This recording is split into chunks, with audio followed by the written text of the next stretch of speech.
Hey y'all, so earlier today I made a post about my alopecia.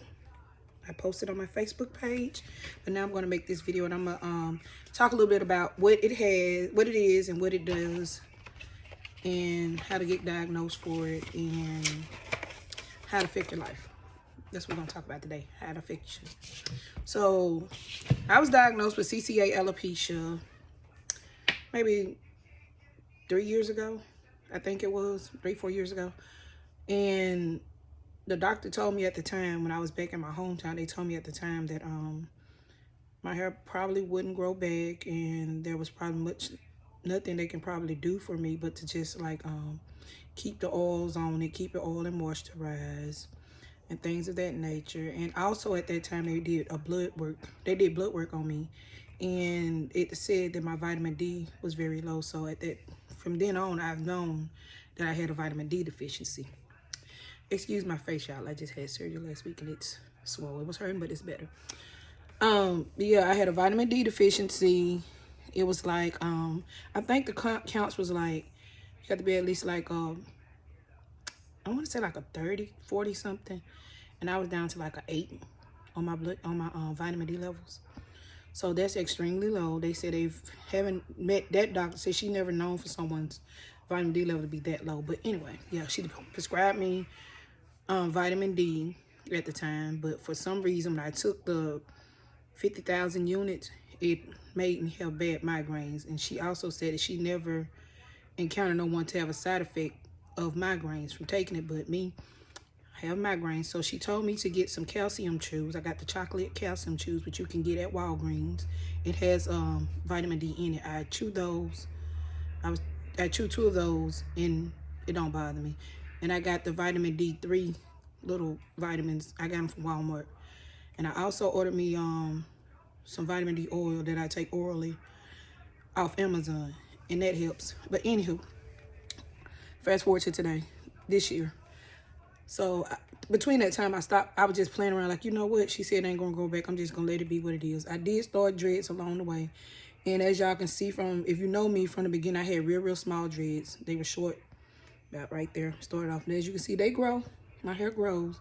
It's just that in those areas here, it started to decline and decrease up in here because of my vitamin D. She did say, they say I have scarring alopecia, or traction, more like a traction alopecia is around here. My traction is around here, and my edges, and my scarring is more in the top of my head. And that traction is from when I had my hair, my natural hair. I was braiding my hair, getting braids and crochets, and I was doing it too tight, and I pulled this out. So this is from pulling my hair, but this in the top here is actually from scarring. I have a scar up there, and you can feel some of the scar. I have a tiny scar right here. I don't know if y'all can see it. Try to light around. I have a tiny scar right there.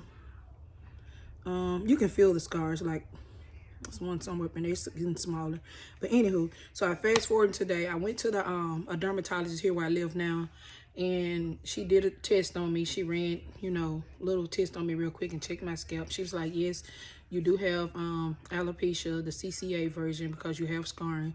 And I was like, well, the last dermatologist told me that there was pretty much nothing that can be done about it, because the hair is just gonna die. Like the follicles and everything's gonna die, because the scars, they're blocking. Like when you get a scar, it's like it prevents the hair from breaking through the scalp, the skin, and it causes the hair follicles to die because they can't get through. So she told me that, and she was like, well, I do have a couple of resources. She said the first one I want to try is the minoxidil. And I knew that minoxidil was just like a Rogaine. And I was like, I don't want to do minoxidil because it's a Rogaine. And I heard that once you start using the liquids or whatever on your scalp, you got to use it for a lifetime. And I'm not an everyday pill taker, everyday medicine. You know, I don't take schedules. I don't do the schedule. I forget. So yeah, I did that. She said, no, we're going to try you on the pill. And I was like, they got a pill. She was like, yes, they have a pill that I'm going to prescribe you to take a half a pill twice a day for 6 months. She said, so I'm going to give you that. And she gave me that on July the 11th. It's when I started my prescription. And as y'all can see, almost 2 months later, I'm getting some edges. I'm getting some scalp up there. I mean, some hair up there in them scalp. Like, it's actually feeling, this was a big old bald spot right here, y'all. You can tell, like, it's growing.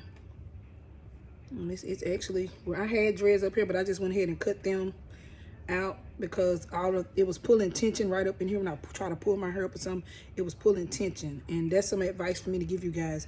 I only set my ponytail right here. I don't set it anywhere where the area is fragile at. I don't try to set my ponytail up front like I was when I first started growing. But as you can see, the minoxidil is working. It works. So I suggest that you guys, those who are suffering from any type of alopecia, especially the CCA, I suggest that you guys go and speak to a dermatologist, do your consultation with them, let them do the test. Most dermatologists are going to require a biopsy. They're going to want a piece of your scalp. They're going to want some of your scalp to test it. Some do blood work. They have several ways, you know, technology today. They have several ways to diagnose you with whatever it is that you're trying to find out. But yeah, the minoxidil is working. Yeah, I see edges coming back. I'm proud of it. I don't want to toot my horn too early, but yeah, I can see that it feel like this was scarring right here. I had a whole big scar right here. I don't know if you can see there, like right here, this is a scar. If you can see, it's like real shiny and smooth. That's a scarring right there. I had a scarring right up in here. It's still a little small one right there. But it's like something that happens. This is from the traction though, when I was pulling my hair too tight up here. Yeah, it smoothed it out. I mean, I pulled the follicle completely out. But because I was thinking going to get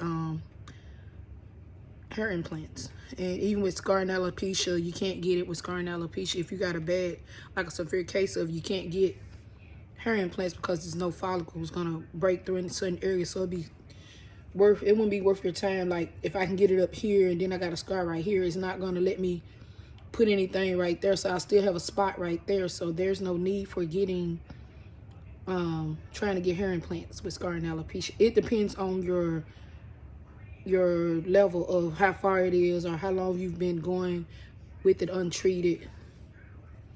I went a while. I went a long time, y'all. But yeah. Also I use so before I went to the dermatologist this time, I knew that I wanted something like Rogaine because I knew Rogaine worked, but I just didn't want to take Rogaine. So I did my research and I found that rosemary is like the natural what is the stuff? The minoxidil. It's a natural version of minoxidil. So I found me some rosemary oil, and you can make your own rosemary oil from rosemaries that you buy at the stores. Like get you a carrier oil that you can put it in and let it sit for like maybe 6 to 8 weeks, 12 weeks, however long you want to let it sit. You can use that and make you your own rosemary oil. I just buy mines. I just buy my oil because, and then I have a friend girl that I work with. She also make oil, so it helps me. Then my loctician back home, who I go see, she gives me an oil, and it really works. It works a whole lot. But yeah, those are some things you can get to get your hair to try help grow your hair back. Because I'm telling you guys, it's so depressing being a female and your hair falls out, and you know, you start feeling like you're not worthy. Your confidence level shoots down. Your everything, like you get, you know, your self-esteem do kind of drop when your hair do that. Because my self-esteem did get kind of low, but now I see hair coming back. So, and I've always had coarse hair. But over the years it just thinned out so bad. If you go back like on some of my social medias, like maybe 5, 6, 7, 8 years back, you can see that I actually had thick hair. I had healthy hair. My hair is not damaged. I don't have damaged hair. It's still healthy. I have extremely healthy hair. It's just that I have alopecia, if that makes sense. So yeah, so just a little FYI, if you're suffering from it, contact your dermatologist, do your consultation, let them do the test, whatever they need to do to diagnose you. And if you do have CC alopecia, I recommend that you suggest that they put you on the 6 months trial for the minoxidil. And don't forget your rosemary oil. Yep, and that's it, guys. If you have any more questions, just comment below. And please like, follow, and share my page. And I would thank you guys. See you later.